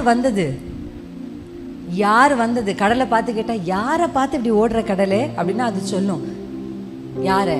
யாக்கோபுடைய தேவனை, ஆண்டவரை. அவங்க நினைச்சாங்க இஸ்ரவேல் ஜனங்களும் மோசேயும் தான் போயிட்டு இருக்காங்க. கடல் இஸ்ரவேல் ஜனங்களையும் மோசேயும் பார்த்து ஓடல, இஸ்ரவேல் ஜனங்களுக்கு நடுவே இருந்த தேவ பிரசன்னத்தையும் தேவனையும் பார்த்து ஓடிச்சு. எத்தனை பேர் ஆமென்னு சொல்றீங்க? ஹல்லேலூயா. நீங்க போகும்பொழுது ஏதோ நீங்க ஒரு சாதாரணமா புடவை கட்டி நடந்து போயிட்டு இருக்கீங்க நீங்க நினைப்பீங்க. ஆமென். உங்களுக்குள்ள கர்த்தருடைய பிரசன்னம் இருந்தா நீங்க வரும்போது கடல் கண்டு விலகும். அல்லேலூயா. அதுதான் தேவ பிரசன்னத்தை சுமக்கிற ஒரு மனுஷனுக்கும் மனுஷிக்கும் அடையாளம். உங்க பாதங்கள் படும் பொழுதே அந்த இடத்துல என்ன நடக்கணும்? ஆமென். என்ன வந்தது கடலே உனக்கு? யாரை பார்த்து இப்படி ஓடுற? நான் ஒன்னும் உங்களை பார்த்தெல்லாம் ஓடல. உங்க நடுவுல ஒரு கர்த்தர் எழுந்தருளி இருக்கிறார், அவரை பார்த்து நான் ஓடுறேன். ஹல்லேலூயா. யோர்தானே, யாரை பார்த்து நீ பின்னிட்டு திரும்புற? ஐயோ, கர்த்தருடைய பிரசன்னத்தை சுமக்கிற ஆசாரியர்களுடைய பாதங்கள் பட்ட உடனே இந்த யோர்தான் பின்னிட்டு திரும்புது. ஹல்லேலூயா. உங்க வாழ்க்கையில உங்களுக்கு முன்பாக நின்று உங்களோடு போராடி பேசி உங்களை மனமடி வாக்குகிற மனுஷருக்கு முன்னாடி போய் நீங்க எப்படி தெரியுமா நிக்கணும்? கர்த்தருடைய பிரசன்னத்தை சுமந்தவர்களா நிக்கணும். நான் அதான் சொன்னேன், ஏலா பள்ளத்தாக்குக்கு கர்த்தருடைய பிரசன்னத்தை சுமக்கிற தாவீது வர்ற வரைக்கும் தான் கோலியாத்து கெர்ஜித்து கொண்டிருக்க முடியும். தாவீதுடைய பாதங்கள் ஏலா பள்ளத்தாக்குக்கு வந்த உடனே அந்த கெர்ஜிப்பின் சத்தத்தை கர்த்தர் நிறுத்துறாரு. இஸ்ரவேலுக்குள்ள ஒரு பெரிய சத்தம் கேட்கப்படுது. தாவீது கோலியாத்து கதையை முடிச்சுட்டான், வாங்க மேற்கொள்ளுவோம் என்று சொல்லி அவர்கள் அந்த யுத்தத்தை ஜெயித்தாங்க. ஹல்லேலூயா. கர்த்தருடைய பிரசன்னத்தை சுமக்கிற மனுஷனும் மனுஷியை கொண்டுதான் கர்த்தர் இந்த பூமியில அசாத்தியமான கிரியைகளை செய்ய போகிறார். ஹல்லேலூயா. அப்போ உங்களுக்கும் எனக்கும் இருக்கிற விசேஷம் என்ன? எனக்கு இருக்கிற ஆசீர்வாதத்தை விட, எனக்கு இருக்கிற நிலத்தை விட, எனக்கு இருக்கிற எல்லாவற்றை விட கர்த்தருடைய பிரசன்னம் எனக்குள் இருப்பதுதான் என்னுடைய விசேஷம். அல்லேலூயா. இந்த பிரசன்னத்தை சுமந்து நீங்க உங்க வீட்டுக்குள்ள போனா அந்த பிரச்சனையை பார்த்து நீங்க பேசலாம் தைரியமா. You can challenge. ஆமென். ஆண்டவர் அப்படிதானே சொல்றாரு, நீ மலையை பார்த்து சமுத்திரத்தில் தள்ளுண்டு போ என்று நீ சொல்ல அது ஆகும். அல்லேலூயா. நீ மலைக்கு முன்னாடி போய் நின்னு சோத்திரம் போட்டு, ஆண்டவரே இயேசுவே, இந்த மலை எப்படியாகிலும் சமுத்திரத்தில் தள்ளுண்டு போகட்டும் ஐயா. மலைக்கு முன்னாடி போய் நின்று ஊக்கமா நீ ஜெபம் பண்ணா அப்படின்னு சொன்னார் ஆண்டவர். ரொம்ப தெளிவா ஆண்டவர் சொல்லிட்டாரப்பா, நீ பேச வேண்டியது மலை கிட்ட. நல்லா தெரிஞ்சுக்கோங்க, உங்க வார்த்தைகள் தான் முதல்ல உங்க சிந்தை, அடுத்து உங்க வார்த்தை, அடுத்து உங்க செய்கை. அல்லேலூயா. ஃபர்ஸ்ட் சிந்தையில தாவீதுக்கு என்ன இருந்தது சொல்லுங்க? தாவீது கோலியாத்தை ஜெயிக்கிறதுக்கான முதல் அடிப்படை காரணம் என்னன்னா, தாவீதினுடைய மனநிலை. என்ன மனநிலை தாவீதுக்கு இருந்தது? ஒரு விச சிங்கம் வந்துச்சு, ஒரு விச கரடி வந்துச்சு, சுலபமா அந்த கரடியை நான் தாக்கி அதை ஜெயிச்சேன், சிங்கத்தை நான் தாக்கி ஜெயிச்சேன். அதே போலத்தான், எப்படி அந்த சிங்கத்துக்கு செஞ்சனோ அதே மாதிரி தான் இவனுக்கும் நான் செய்வேன் அப்படின்ற மனநிலை ஃபர்ஸ்ட் வந்ததா இல்லையா? அடுத்து கோலியாத்துக்கு போய் முன்னாடி நிற்கும் போது கோலியாத் என்ன சொன்னார் தெரியுமா? நான் என்ன நாயா? என்ன கேட்டாரு? சில பேரெல்லாம் அவங்களே ரொம்ப நல்லா பேசிப்பாங்க, பார்த்துருக்கீங்களா? ஆமா, நான் அவனே சொல்றான், நான் என்ன நாயா? அவன் சொன்ன மாதிரியே கல்லால் அடிபட்டு தான் அவன் என்ன பண்ணான். அல்லேலூயா. ஆமா, பிசாசு ஒரு முட்டாள். எப்பவுமே அவன் ஏதோ பெரிய ஆள் மாதிரி தன்னை காமிச்சுப்பான், ஆனா அவன் ஒரு முட்டாள் தான். அடிப்படையில் அவன் ஒரு முட்டாள் தான். ஆமா தானே? எத்தனை பேர் நம்புறீங்க? அவன் ஒரு முட்டாள்ன்றதை நான் எப்படி சொல்றேன் தெரியுமா? அவன் என்ன பண்ணுவான் தெரியுமா? பிசாசு எப்பவுமே யாரு ஒரு குடும்பத்திலேயோ இல்லை ஒரு சொசைட்டிலேயோ இல்லை ஒரு தேசத்துலேயோ பெரிய ஆளா தலைவர்களா இருக்காங்களோ அவர்களை பிடிச்சுக்குவான். அவன் எப்படி? அவர்களை பிடிச்சு அவனுடைய திட்டத்தை நிறைவேற்றுவான். ஆனா தேவன் யார் தெரியுமா? யாரு அந்த ஊர்ல பைத்தியமோ உதவாததோ தள்ளப்பட்டது, அப்படிதானே சொல்லு. உலகத்தில் ஞானவான்களை வெட்கப்படுத்த கர்த்தர் பைத்தியமானது தெரிந்து எது பலவீனம் இல்லையோ அதை போய் பிடிச்சுப்பார் ஆண்டவர். பிசாசு, any spirit to work in this world that needs a body. அதாவது எந்த ஆவி இந்த பூமியில் கிரியை செய்ய வேண்டும் என்றாலும் அதற்கு ஒரு சரீரம் தேவை. சரீரத்து ஆவி, அதாவது ஒரு ஸ்பிரிச்சுவல் பர்சனால தான் இந்த பூமியில் எதையும் என்ன பண்ண முடியும், செய்ய முடியும். அதனால தான் தேவன் 400 வருஷம் கழிச்சு இந்த ஜனங்களை ரட்சிக்கணும் போது ஆண்டவரே போய் பார்வோனுக்கு முன்னாடி தரிசனமாகி என்ன பண்ணியிருக்கலாம், என் ஜனத்தை போக விடு அப்படின்னா பார்வோன் என்ன பண்ணியிருப்பாரு, ஐயா சாமி கூட்டிட்டு போங்கன்னு அனுப்பிச்சிருப்பார். ஆனா ஜனத்தை விடுதலை ஆக்கணும்னு உடனே கர்த்தர் யாரை தேடி போனாரு? மோசேயை தேடி போறாரு. Yes or no? ஆமா. அதே மாதிரி தான் பிசாசும். அவன் ஒரு கிரியை செய்யணும்னா அவன் யாராவது ஒரு மனுஷர் தான் என்ன பண்ணுவான், பயன்படுத்துவான். இப்போ மனுஷரை பயன்படுத்துறதுக்காக அவன் என்ன பண்ணுறான்?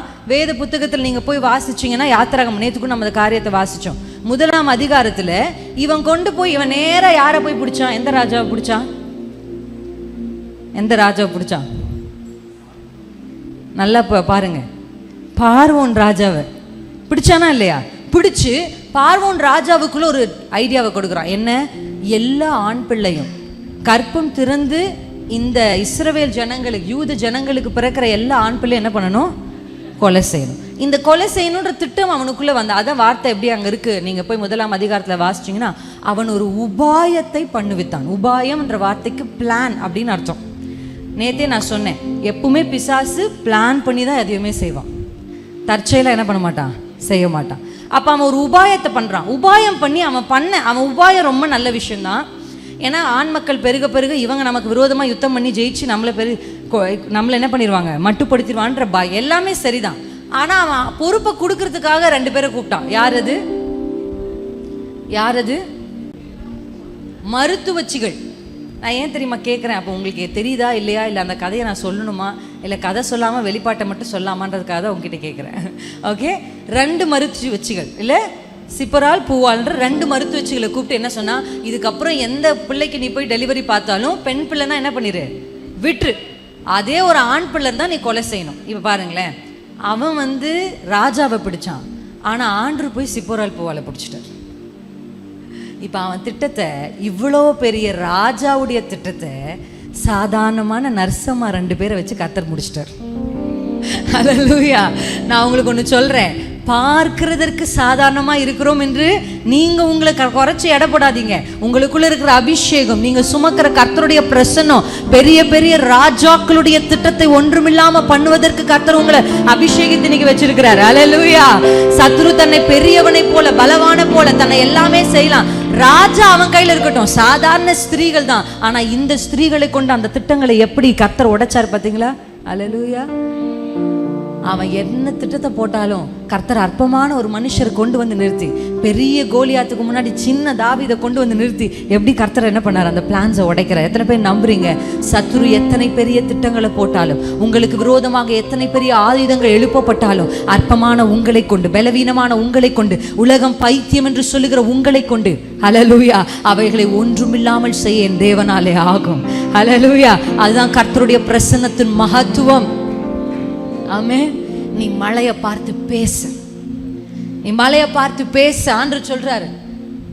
கர்த்தருடைய வேதத்தை நீங்க எடுத்து வாசிச்சு பாருங்க. 97ஆம் சங்கீதம் 5ஆம் வசனம். எல்லாருக்கும் தெரிஞ்ச ஒரு வசனம் தான்.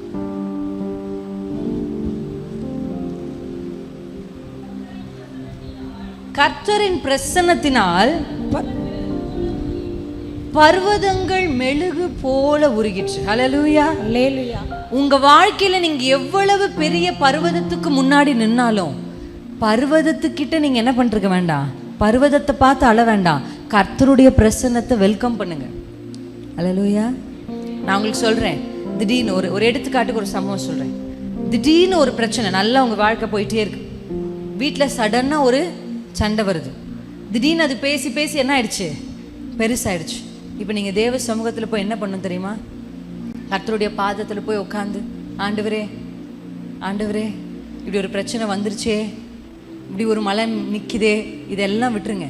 தேவ சமூகத்துக்கு போய், ஆண்டவரே உங்கள் பிரசன்னத்தை நான் வாஞ்சிக்கிறேன், உங்கள் பிரசன்னத்தை நான் வாஞ்சிக்கிறேன், நீங்கள் வாங்கப்பா, நீங்கள் வாங்கப்பா, நீங்கள் வாங்கப்பா. என்ன ஒரு தைரியம் தெரியுமா? அந்த வார்த்தை ரொம்ப அழகாக இருக்குல்ல. நம்ம ஒரு பாட்டு, நீர் வந்தால் என் சூழ்நிலை மாறுமே, முடியாததும் சாத்தியமாகுமே. நீர் வந்தால் என் சூழ்நிலை மாறுமே, முடியாததும் சாத்தியமாகுமே. சத்தமா பாடலாமா?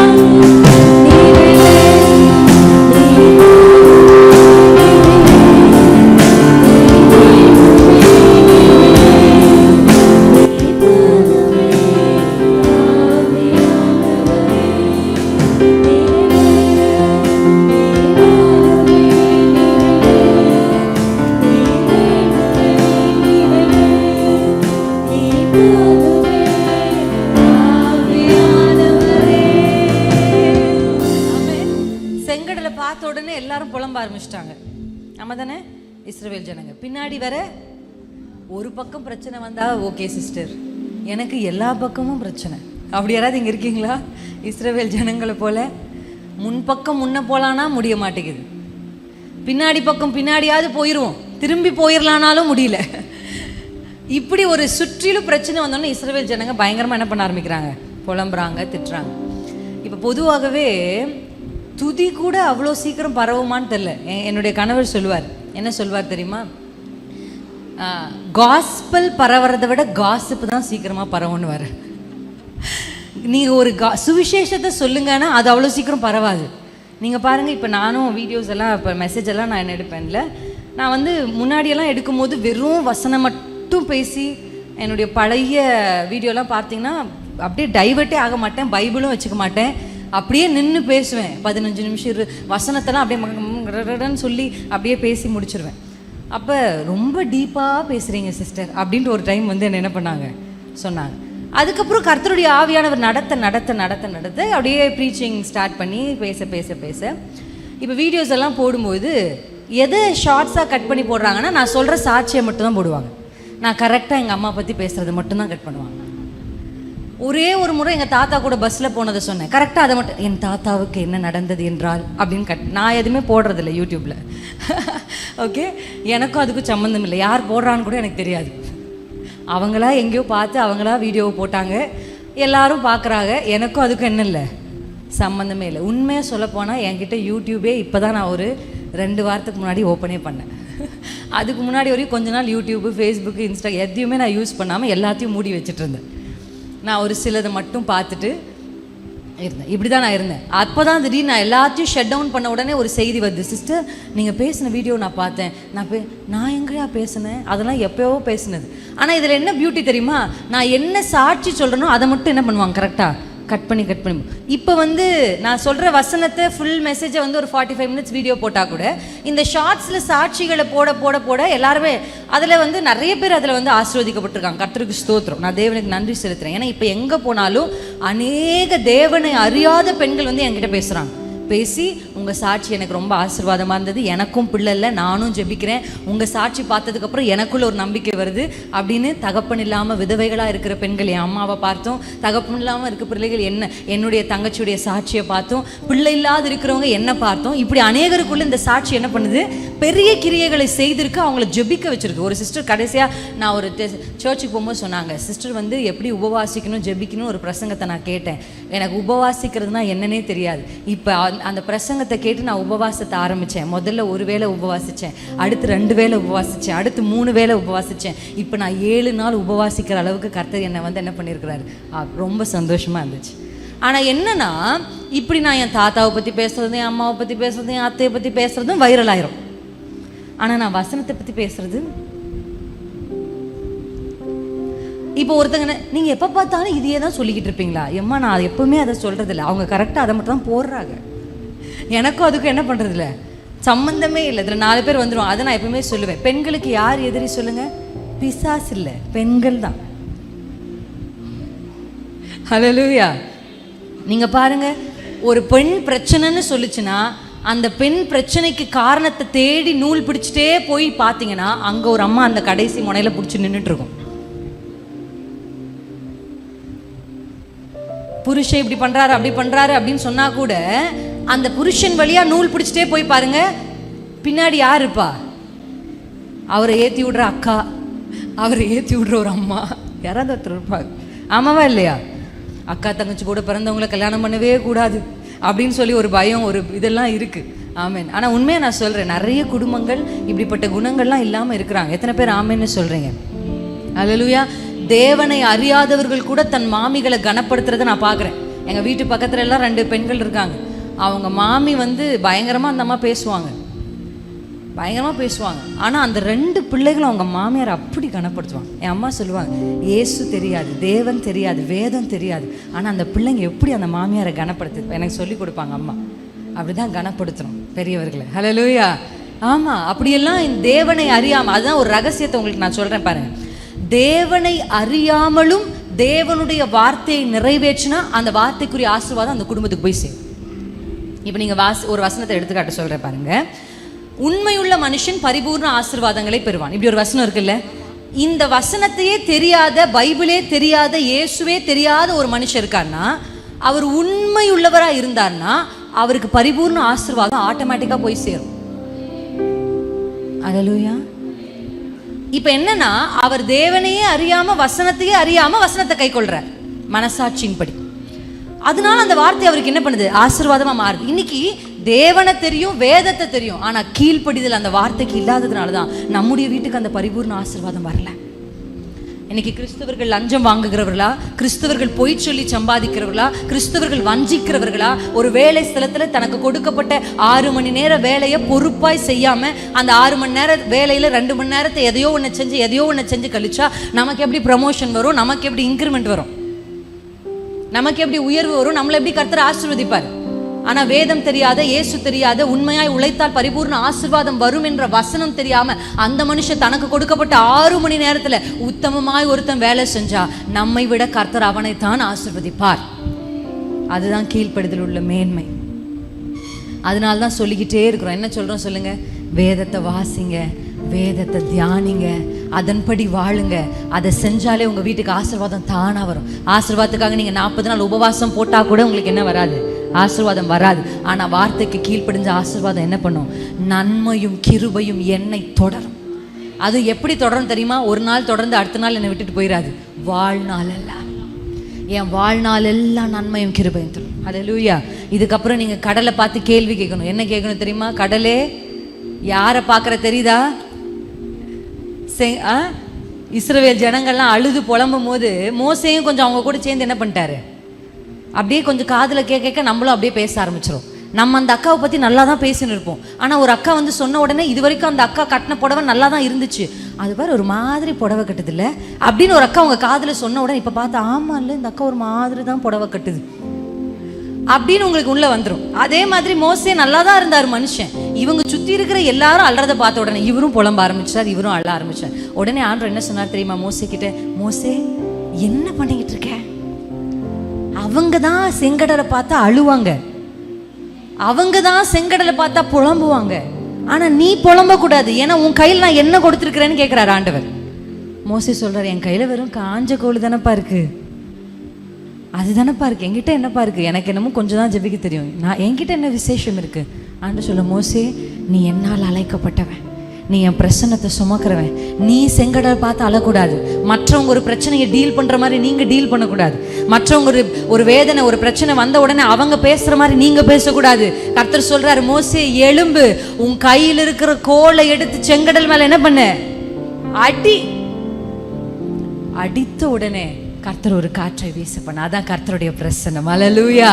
இந்த கை அடிச்ச உடனே அங்க காற்று வருது. வசனம் சொல்லுது, அது சங்கீதத்துல அழகா எழுதியிருக்கிறாங்க. என்ன?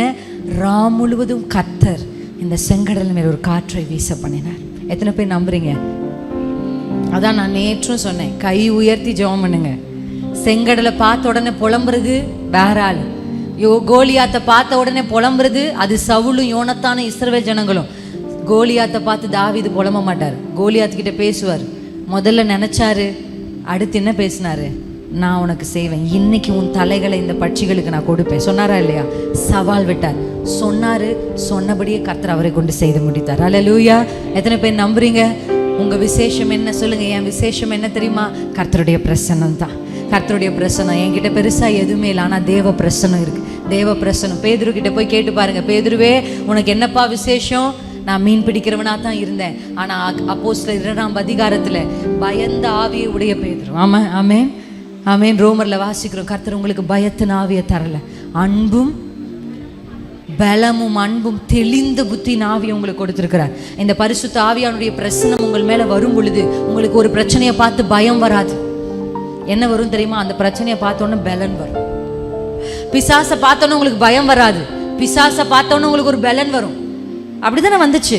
தாவீது ஆடுகளை கோலியாத்தை பார்த்ததுக்கு அப்புறமா தான் தாவீதுக்குள்ள இவ்வளோ பெரிய பவர் இருக்குமானே தாவீதுக்கு தெரியும். அப்பனா என்ன அர்த்தம்? தாவீதின் மேல இருந்த அபிஷேகம் கோலியாத்தை பார்த்த உடனே பயத்தை கொடுக்கல, பலத்தை கொடுத்துச்சு. இவன் கதையை முடிச்சே ஆகணும். அல்லேலூயா. நான் நிறைய நேரத்தில் பிசாசு என்னை மடங்கடிச்சு உட்கார வைக்கணும், என்னை படுக்க வைக்கணும் அப்படிலாம் நினைப்பான். நிறைய அதுக்கான போராட்டங்களை செய்யும் போது எப்போ அந்த மாதிரி அதிகப்படியான பிரச்சனைகளை அவன் கொண்டு வந்து எனக்கு முன்னாடி நிறுத்துறானோ, நான் அப்போ தான் சொல்லுவேன், இல்லை உன்னை நான் இப்போ விடுறதில்லை, எல்லாரும் தூங்கட்டும், முட்டியை போடுறேன். உண்மையாக நான் சொல்கிறேன், ஐ ஹவ் சேலஞ்ச்ட். நான் முதல்ல என் வாலிப பருவத்தில் தேவ சமூகத்தில் 3 நாள் ஜெபிக்கணும், 6 மணி நேரம்னு சொல்லி முடிவெடுத்தேன். பேசிக்காக என் ஜெப வாழ்க்கையை நான் துவங்கி கட்டி எழுப்பினது அப்படி தான். 1/2 மணி நேரம் 3 நாள் ஜெபிப்பேன், அடுத்த 3 நாள் 1 மணி நேரம் ஜெபிப்பேன், அடுத்த 3 நாள் 1.5 மணி நேரம் ஜெபிப்பேன். இப்படியே என் ஜெப வாழ்க்கையை 6 மணி நேரத்துக்கு கட்டி எழுப்புறேன். 6 மணி நேரம் ஜெபன்றது அவ்வளோ ஈஸி கிடையாது. ஏன்னா நான் காலையில் 9 மணியிலிருந்து சாயந்தரம் 7 மணி வரையும் வேலை செய்யணும். வேலை செய்து முடிச்சுட்டு வந்து ஃப்ரெஷ்அப் ஆகிட்டு நான் உட்காந்து நைட்டு ஃபுல்லாக முழுவதும் ஜெபிப்பேன். நான் ஜெபிச்சு முதல் நாள் கஷ்டப்பட்டு 6 மணி நேரம் ஜெபிச்சிட்டேன். தனி அறையெல்லாம் கிடையாது, இந்த மாதிரி ஒரு ஹால், நிறைய பெட்டு. சத்தம் போட்டு ஜெபிக்கக்கூடாது, கை தட்டி ஜெபிக்கக்கூடாது, மற்றவங்க தூங்கிட்டு இருப்பாங்க. சத்தம் இல்லாமல் கை தட்டாமல் ஒரு இடத்த விட்டு எழுகாமல் உட்காந்து 6 மணி நேரம் ஜெபிக்கணும். ஜெபிச்சேன், முதல் நாள் முடித்தேன். 2வது நாள் கரெக்டாக என் தங்கச்சி ஹாஸ்டல்லேருந்து ஃபோன் வந்துச்சு. என்ன வந்துச்சு தெரியுமா? உங்கள் தங்கச்சி சிக்காயிட்டாங்க, ஹாஸ்பிட்டலில் அட்மிட் பண்ணிட்டு வாங்க. என் ஜெப நேரம், வேற யாரும் இல்லை. நான் புறப்பட்டு போனேன். நான் புறப்பட்டு போய் அவள் போயிருக்கிற ஹாஸ்டலுக்குள்ளே போகிறதுக்கு பாதி தூரத்தில் ஃபோன் வருது, உங்கள் தங்கச்சியை நாங்கள் திருப்பி கொண்டு வந்துட்டோம் ஹாஸ்டலுக்கு. ஆனால் ஹாஸ்டல் கேட் மூடிடுச்சு, இதுக்கப்புறம் நீங்கள் வந்து அவங்க தங்கச்சியை பார்க்க முடியாது, திரும்பி போயிருங்க. எனக்கு பயங்கர கடுப்பு. இப்போ எனக்கு தெரிஞ்சிருச்சு என்னது இது. நான் போய் என் தங்கச்சியை பார்த்து அவளை விசாரிச்சிருந்தா கூட எனக்கு நிம்மதி கிடைச்சிருக்கும். இப்போ நான் பார்க்கவும் இல்லை, அவளை விசாரிக்கவும் இல்லை, போன காரியத்தும் நடக்கலை. இப்போ எனக்கு என்ன புரிஞ்சிச்சா, பிசாசு தான் இதை பண்ணான்னு நான் புரிஞ்சுக்கிட்டேன். இப்போ நான் திருப்பி வந்துட்டு இருக்கேன். வரும்போதே சொல்லிட்டேன், நீ என்னை ஜெபிக்க கூடாது, என் 6 மணி நேரம் ஜெபத்தை தடை பண்ண தானே இந்த பிளானை பண்ணேன். இரு பாரு. ஹாஸ்டலுக்கு வந்த உடனே நான் வந்த டயர்டை பார்த்து என் ப்ரேயர் டீமில் இருக்க அக்காங்கெல்லாம் சொன்னேன், பிரின்சி நாளைக்கு ஜெபத்தை பண்ணிக்கலாம், இன்றைக்கி போய் படுத்துக்கோ, நாளைக்கு வேறு டியூட்டிக்கு போகணும், உனக்கு ரொம்ப கஷ்டமாயிடும். அப்போ நான் அந்த அக்காவை பார்த்து சொன்னேன், இல்லை என் அப்பா எனக்காக காத்திருப்பார், நான் மட்டும் போய் படுத்துட்டேன்னா இந்த பிசாசு ரொம்ப சந்தோஷப்பட்டுருவான், அவன் நினச்சதை செஞ்சுட்டுவான்னு அவனுக்கு ஒரு சந்தோஷம் வந்துடும், அந்த சந்தோஷத்தை நான் அவனுக்கு கொடுக்க மாட்டேங்க்கா, நான் போய் உட்கார்றேன் அப்படின்னு சொல்லி தேவ சமூகத்தில் அன்றைக்கு அவ்வளோ டயர்ட் போய் ஆண்டுடைய பார்த்த முழங்கால் படிட்டு கண்ணீர் அப்படியே வருது. ஏன்னா அவ்வளோ பலவீனம், காலையிலேருந்து வேலை செஞ்சு இவ்வளோ தூரம் பிரயாணப்பட்டு அப்படியே ஆண்டுக்கிட்ட அழுதுகிட்டே சொன்னப்பா, எனக்கு சுத்தமாக பலன் இல்லை, 6 மணி நேரம் நைட்டு ஃபுல்லாக நான் எப்படி ஜெபிக்க போகிறேன்னு எனக்கு தெரியல. ஆனால் ஒன்று எனக்கு தெரியும், பிசாசை நான் சந்தோஷப்பட விட மாட்டேன், அவன் திட்டத்தை ஜெயிக்க நான் விட மாட்டேன், நான் உங்களை பார்க்க வந்திருக்கிறேன்னு சொல்லி அன்றைக்கி முட்டி போட்டேன். உங்களுக்கு தெரியுமா, அந்த 6 மணி நேரம் ஜெபத்தில் முதல் 1 மணி நேரம் மட்டும்தான் அந்த ஜெபம் என் கண்ட்ரோலில் இருந்தது. அடுத்த 5 மணி நேரம் என் கண்ட்ரோல்லையே அந்த நேரம் இல்லை. அந்த 5 மணி நேரம் என் வாழ்க்கையில் மறக்க முடியாது. தேதி போட்டு என் பைபிளில் குறித்து வச்சுருக்கிறேன். அந்த நாளில் தான் கர்த்தர் என்னை ஊழியக்காரியாக எப்படி பயன்படுத்துவேன்னு சொன்னார். அந்த நாளில் தான் எனக்கு எப்படி கணவரை கொடுப்பேன்னு சொன்னார். அந்த நாளில் தான் யூதான்னு உனக்கு ஒரு ஆண் பிள்ளையை கொடுப்பேன்னு சொன்னார். எனக்கு கல்யாணம் கூட ஆகலப்ப, என் கணவர் கூட யாருன்னு தெரியாது, கர்த்தர் எனக்கு வாக்கு பண்ணினார். அந்த நாளில் தான் என்னுடைய மரணத்தை குறித்த தகவலை கர்த்தர் எனக்கு சொன்னார். அந்த நாளில் தான் என் மரணத்துக்கு பின்பாக என் பிள்ளைகள் செய்ய போகிற ஊழியத்தை குறித்து கர்த்தர் எனக்கு சொன்னார். ஹல்லேலூயா, ஆமென். தேவன் ரகசியங்கள் அப்படியே வெளிப்படுத்தி அவர் பாட்டுக்கு பேசிக்கிட்டே இருக்கிறார். நான் அழுது அந்த வாலிப ஆண்டவரே, இதெல்லாம் இப்போ ஏன்பா என்கிட்ட சொல்றீங்க அப்படின்னு ஆண்டவர் சொன்னார். நான் உன்னை அதிகமாக நேசிக்கிறேன், இவ்வளவு நெருக்கத்தில் நீ வந்து ஆண்டவரே நான் உங்க பாதத்துக்கு வந்துடுவேன், நீ வந்தல அப்படின்னு என்னோடு பேசி இந்த வேத புத்தகத்தை திறக்க சொன்னார். எப்படி தெரியுமா திறக்க சொன்னார்? ஒரு குறிப்பிட்ட புத்தகம், குறிப்பிட்ட அதிகாரம், குறிப்பிட்ட வசனம் கரெக்டாக சொல்லி அதை எடுத்து வாசி அப்படின்னார். அவ்வளோ நேரம் என்னோட ஆண்டவர் பேசின எல்லாமே சேர்த்த ஒரு வாக்குத்தத்தம் அந்த வசனத்துக்குள்ளே இருந்தது. இதுதான் உன் வாழ்க்கைக்கு நான் கொடுக்குற வாக்குத்தத்தம், இதை சுமந்து கொண்டு நீ போ. அப்போ ஒரு மரியாதை போகிற ஒரு வீட்டுக்குள்ளே என்ன நடக்கும் வாழ்க்கை அறியாத ஒரு வாலிப பிள்ளையாக இருந்த என்ன கர்த்தர் இன்றைக்கு அவருடைய கரங்களில் எடுத்து நல்ல குடும்பத்தை, நல்ல கணவனை, நல்ல மாமியை, நல்ல மாமனாரை, நல்ல கர்ப்பத்தின் கனிகளை, ஊழியத்தை, என்னை நேசிக்கிற அநேக ஊழியக்காரர்களை கர்த்தர் கொடுத்திருக்கிறார் என்று சொன்னால் கர்த்தருக்கான வைராக்கியத்தை அந்த ராத்திரி வேளை கர்த்தர் கவனித்து பார்க்கிறார். பிசாசு உங்களை உட்கார வைக்கணும்னு நினைக்கிறானா, கடலை பார்த்து நீங்க பேசணும், கடலே நீ ஓட போறது நிச்சயம், ஏன்னா நான் வரல, எனக்குள்ள தேவ பிரசன்னத்தை நான் சுமந்து வந்தேன். எழுந்து நிற்போமா எல்லாரும்? எழுந்து நின்று தேவ சமூகத்துல கர்த்தருடைய பிரசன்னத்தை வாஞ்சித்து நீங்க தேவனை இம்ப்ரெஸ் பண்ணணும், கர்த்தரை பிரியப்படுத்தணும். பிசாசு உங்களை ஒவ்வொரு முறையும் தடை பண்ணி உங்களை மடங்கடிக்கும் போது அதை ஒரு சவாலா எடுத்துக்கணும். பரிசுத்த ஆவி உள்ள ஒரு மனுஷன் கோலியாத்தை பார்த்து பயப்பட மாட்டான், பலப்படுவான். சொல்லுங்க, பலப்படுவான். நான் பலப்படுவேன். பிரச்சனையை பார்த்த உடனே நான் பயப்பட மாட்டேன், நான் பலப்படுவேன். எனக்குள்ள பயத்தின் ஆவி இல்ல, பலத்தின் ஆவி இருக்கு. கைகளை உயர்த்தி சொல்லுங்க, நான் பலப்படுவேன். எனக்குள்ள பலத்தின் ஆவியை கர்த்தர் கொடுக்கிறார். கோலியாத்தை பார்த்த உடனே தாவீதுக்குள்ள ஒரு வைராக்கியம் வந்தது. பிரச்சனையை பார்த்த உடனே உங்களுக்குள்ள துக்கம் வரக்கூடாது, வைராக்கியம் வரணும். செங்கடலை பார்த்த உடனே மற்ற ஜனங்கள் புலம்புறது போல நீங்க புலம்ப கூடாது. செங்கடலை பார்த்த உடனே கோலை உயர்த்தி செங்கடலை அடிக்கணும். கர்த்தருடைய அபிஷேகத்தை பெற்ற மனுஷன் கடலையும் யோர்தானையும் பார்த்து பயப்படுகிறவன் அல்ல. கடலே உனக்கு என்ன வந்தது? தேவ பிரசன்னத்தை இன்னைக்கு நீங்க சுமந்து போக போறீங்க. எத்தனை பேர் நம்புறீங்க? உங்க அபிஷேகத்தின் அளவை கர்த்தர் கூட்டுகிறார். இனி பிரச்சனைகளை பார்த்து நீங்க பேசுகிற விதம், ஒரு பிரச்சனையை கையாளுகிற விதம், ஒரு விஷயத்தை யோசிக்கிற விதம், இனி பயத்தின் ஆவி உங்களுக்குள்ள இல்ல. எதிர்காலத்தை குறிச்ச பயம், பிள்ளைகளை குறிச்ச பயம், எல்லா கணவரை குறிச்ச பயம், எந்த பயம் உங்களுக்குள்ள இருந்தாலும், வியாதியை குறித்த பயம், மரணத்தை குறித்த பயம், இனி மரண சத்தத்தை கேட்டா, இனி பிசாசு உங்களை வந்து பயமுறுத்தினா நீங்க பயப்பட வேண்டிய அவசியம் இல்லை, பலப்படணும். இந்த பிரச்சனை தான் உங்களை பலப்படுத்த போது. தாவீதே, உனக்குள் இருக்கிற அபிஷேகம் இந்த கோலியாத்தின் வழியாகத்தான் வெளிப்பட போகுது. எஸ்தரே, உனக்குள் இருக்கிற அபிஷேகம் இந்த ஆமானின் தந்திரத்தின் வழியாக தான் வெளிப்பட போகுது. மோசே எவ்வளவு வல்லமை உள்ள மனுஷன் என்பதை கர்த்தர் செங்கடலுக்கு முன்னாடி தான் நிரூபித்து காண்பித்தார். கர்த்தர் உங்களை நிரூபிக்கிறதுக்காக தான் இந்த பிரச்சனைகளை முன்னாடி கொண்டு வந்திருக்கிறார். பிரச்சனைகளை பார்த்து பயப்படுகிறதற்கு பயத்தின் ஆவி அல்ல, பலத்தின் ஆவிய, அன்பின் ஆவிய, தெளிந்த புத்தியின் ஆவிய கர்த்தர் உங்கள் மேல ஊற்றுகிறார்.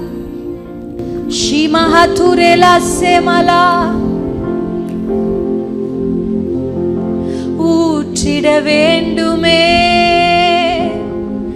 என்னை நிரப்பிட வேண்டுமே, தந்திட வேண்டுமே உமக்கினி. நல்ல ஆண்டவரை பார்த்து சொல்லுங்க, அப்பா இன்றைக்கு என் மேல அந்த அபிஷேகம் ஊற்றப்படட்டும். எனக்கு வாக்குத்தத்தை விட, எனக்கு ஒரு தேவ தூதனை விட, எனக்கு ப்ராமிஸை விட, ப்ரொடெக்ஷனை விட உங்க பிரசன்ஸ் தான்ப்பா முக்கியம். உங்க சமூகம் தான்ப்பா எனக்கு முக்கியம். தாவீது சொல்வது போல, உங்க சமூகத்தை விட்டு என்னை தள்ளாதிரும். உம்முடைய சமூகம் எனக்கு வேண்டும். அதுதான் நான் விசேஷித்தவளாய் என்னை மாற்றுது. அதுதான் என்னை விசேஷித்தவனாய் மாற்றுது.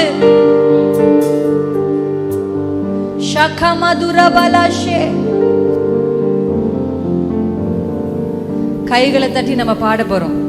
செங்கடல் உம்மை கண்டு ஓட்டம் பிடித்ததையா பாடலாமா? செங்கடல் கர்த்தரை கண்டு ஓட்டம் பிடித்தது. ஆமே. எத்தனை பேர் நம்புறீங்க? இன்னைக்கு நான் கர்த்தருடைய பிரசன்னத்தை சுமந்து போக போறேன். என்னை பார்த்து, எனக்குள்ள இருக்கிற தேவ பிரசன்னத்தை பார்த்து என் குடும்பத்துக்கு விரோதமாய் போராடுகிற சத்துருவின் கிரியைகள் ஓட்டம் பிடிக்க போகிறது. நம்புறீங்களா? கைகளை தட்டி பாடலாமா? கைகளை தட்டி, கரங்களை தட்டி, சந்தரப நல்ல கொஞ்சம் டங்ஸ்ல பேசி, ராபா ஷீகதரபலா, கர்த்தருடைய பிரசன்னத்தை நான் சுமக்கிறவளாய் மாறணும். என் வாழ்க்கையில கர்த்தருடைய அபிஷேகம் நிரம்பி காணப்படணும். எனக்கு எல்லாவற்றை விட அவருடைய பிரசன்னம் தான் முக்கியம். எனக்கு அவருடைய பிரசன்னம் தான் முக்கியம். என் வாழ்க்கையில அவருடைய பிரசன்னம் தான் முக்கியம். நான் அதை சுமக்கணும். நான் வரவேற்கிறேன். கூடுமே, எல்லாம் கூடுமே, உம்மாலே எல்லாம் கூடும். கூடாதது ஒன்றுமில்லை, உம்மால் கூடாதது ஒன்றுமில்லை. நல்ல தைரியமாக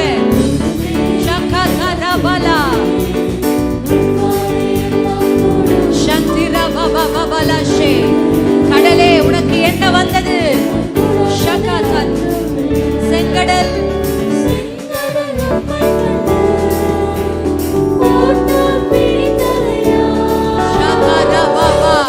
பாட பாட சத்துருவின் கிரியைகளை ஓட்டம் பிடிக்கட்டும்.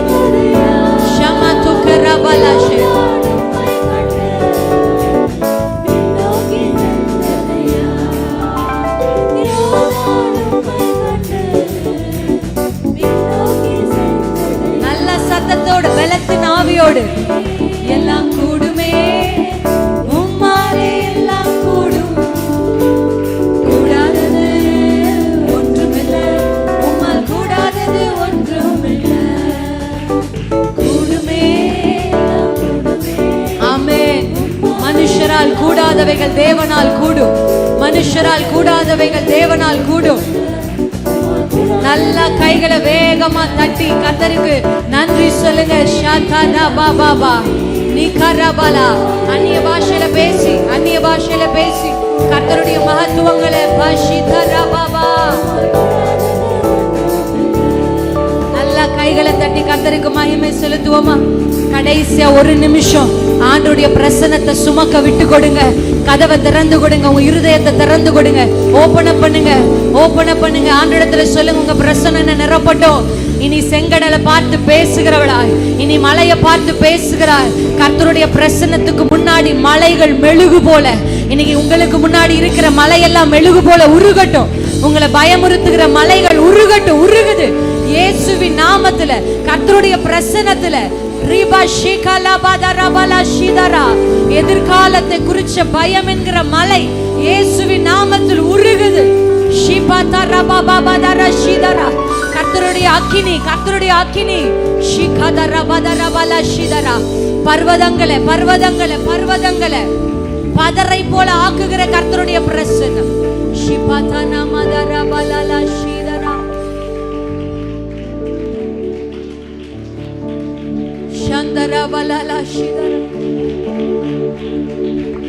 அப்பா புதிய அபிஷேகத்தை ஊற்றுங்கப்பா. இனி உங்க பிள்ளைகள் கடலை பார்த்து பேசட்டும். இனி உங்க பிள்ளைகள் மலைகளை பார்த்து பேசட்டும். இனி கோலியாத்துக்கு சவால் விடட்டும். இனி பயத்தின் ஆவி இல்லை, இனி பலத்தின் ஆவி. இனி பிரச்சனை வரும் பொழுது ஒரு வைராக்கியம் வரட்டும். சத்ரு வீட்டுல சமாதானத்தை கெடுக்கும் போது ஜெபிக்கிற ஒரு வைராக்கியம் வரட்டும்.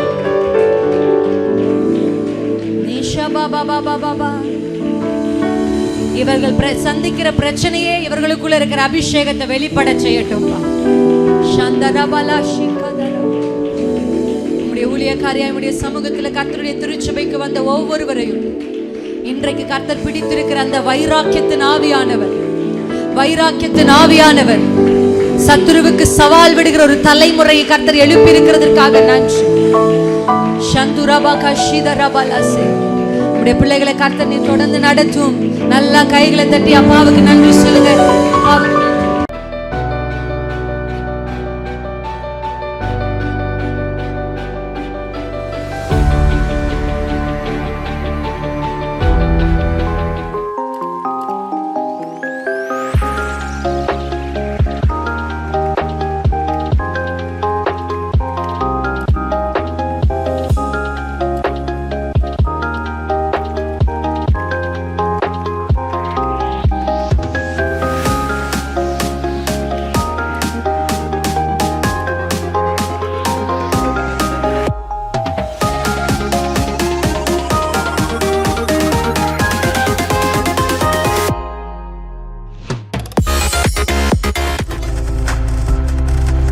நீங்கள் பார்த்து கொண்டிருப்பது உங்கள் ஜாய் டிவி. உங்கள் துக்கம் சந்தோஷமாய் மாறும்.